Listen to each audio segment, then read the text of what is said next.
This was Dale, the city of golden bells, in the time of Middle-earth, before men came to power and ruined magic forever.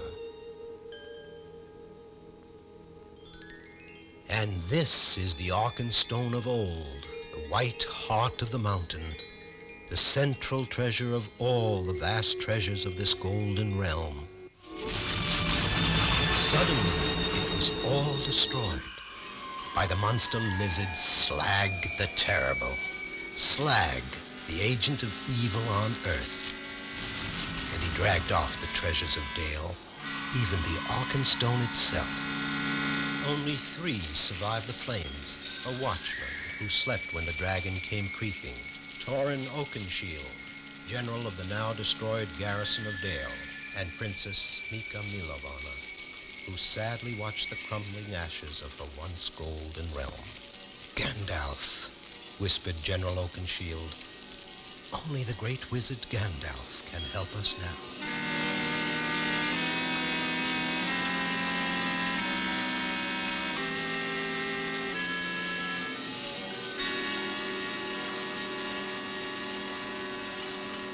3 ragged and weary survivors of Dale, the burned city of golden bells, came to the lonely tower of Gandalf the Grey.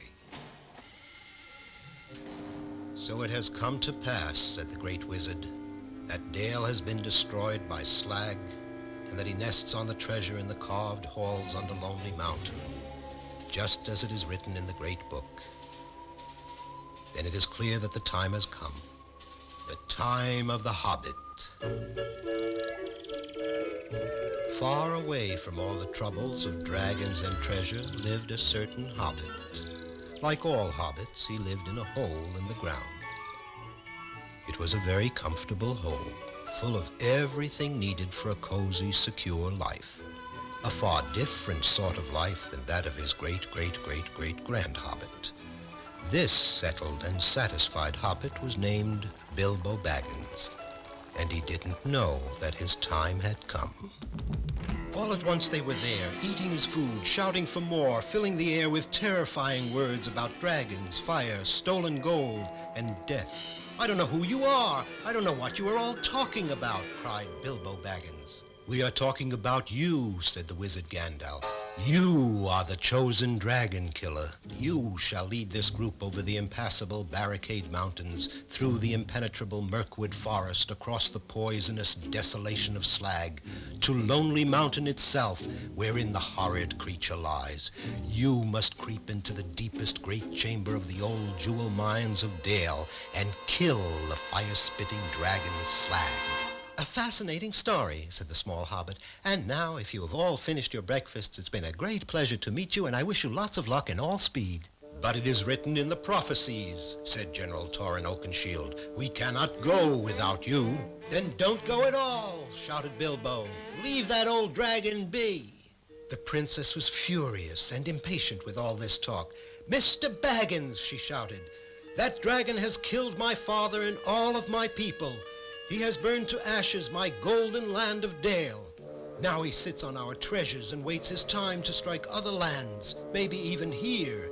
If you are all afraid, then I shall go alone.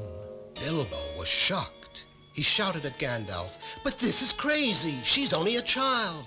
You can't let her face this journey, that dragon, alone. Correct, the great wizard agreed. I'm glad you see it at last, dear Bilbo. You can start first thing in the morning.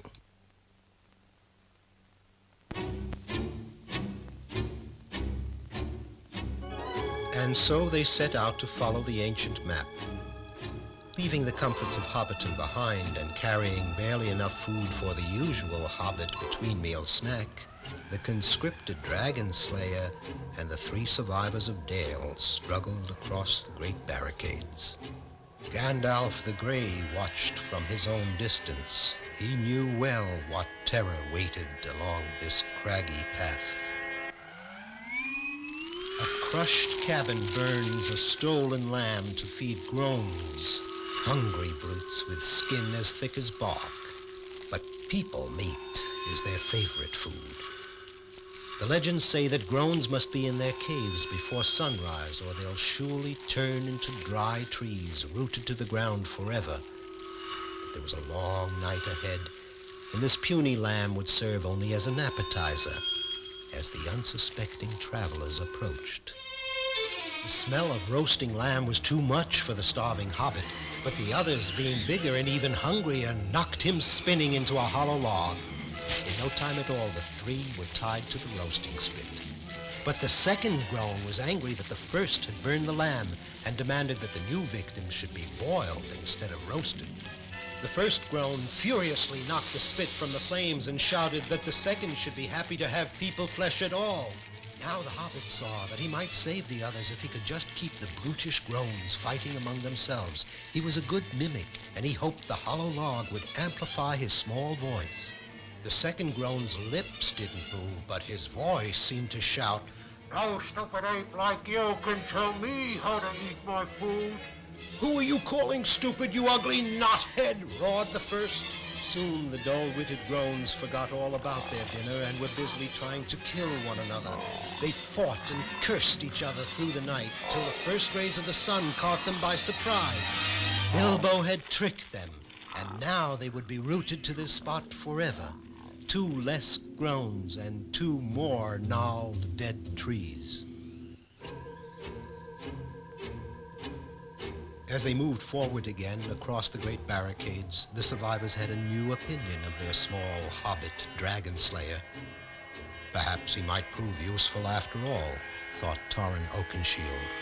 Then, suddenly, Bilbo was gone.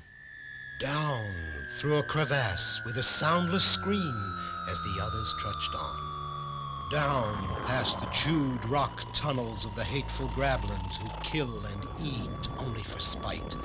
Down to the roots of the mountain. Down to where there is none but gloom. Unremembered years before, a weak and rejected creature found what Gandalf the Grey still seeks, the one ring of power. He had crept into the inky depths to hide it here on this black isle where the hobbit had now fallen, and he had cringed with his ring alone in the dark so long that he could speak only to his miserable self, Gloom. "What horrid little nasty has come to steal our ring, my precious? We must squeeze it till it dies, yes? We dursn't let it take our dearest ring, Gloom." Bilbo did have the ring. Magically, the one ring of power had found its true bearer. It was Bilbo Baggins the Hobbit. He felt the ring's power, that it might help him against the dragon Slag. Bilbo made a mighty leap on his broad hobbit feet, clear to the shore, and darted up the nearest tunnel as fast as he could go. "Curse him and crush him," wailed Gloom. "We must catch the tricksy thief before it reaches the outside." And the wretched thing waddled right past Bilbo, who of course didn't know the way out, but who guessed that Gloom did. And Gloom led him through the only tunnel unknown to the evil grablins and directly into the blessed sunlight. So Bilbo was able to rejoin his companions who had crossed the tops of the mountains, and they faced together the next obstacle on their long journey, Mirkwood Forest. Entering Mirkwood was like plunging into a sea of trees and being unable to come up for air. An eternal, endless forest whose mists were as poisonous as its vegetation. The 4 travelers were starved and exhausted, but they pushed on, compulsively determined to bring themselves to the most hideous danger of all, Lonely Mountain, wherein lay the killer dragon Slag. There he lay, the vast red gold dragon, fast asleep, in this immense hall that once was the jewel mine of Dale.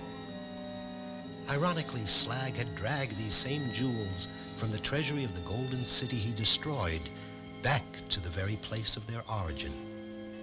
As Bilbo looked out at this stupendous scene of both beauty and ugliness, his feelings, too, were a swirling mixture of exhilaration and horror. Then, Out of this staggering panorama of gems, he suddenly saw only one. It was the Arkenstone of Dale. Now the tiny hobbit knew exactly how this lizard must die. It was the bravest thing he had ever done, certainly braver than anything the comfort-loving squire of Hobbiton ever would have imagined he could do. Perhaps it was only the power of the ring he wore. Perhaps it was his growing love for the Princess Mika. Or maybe it was only that he knew that someone had to do it. But he did it. He climbed the diamond vest of the slumbering dragon and he stole the Arkenstone. Together with the others, he fashioned a powerful crossbow from old mining tools. And the Arkenstone, the white heart of Dale, was the arrowhead destined for the black heart of Slag.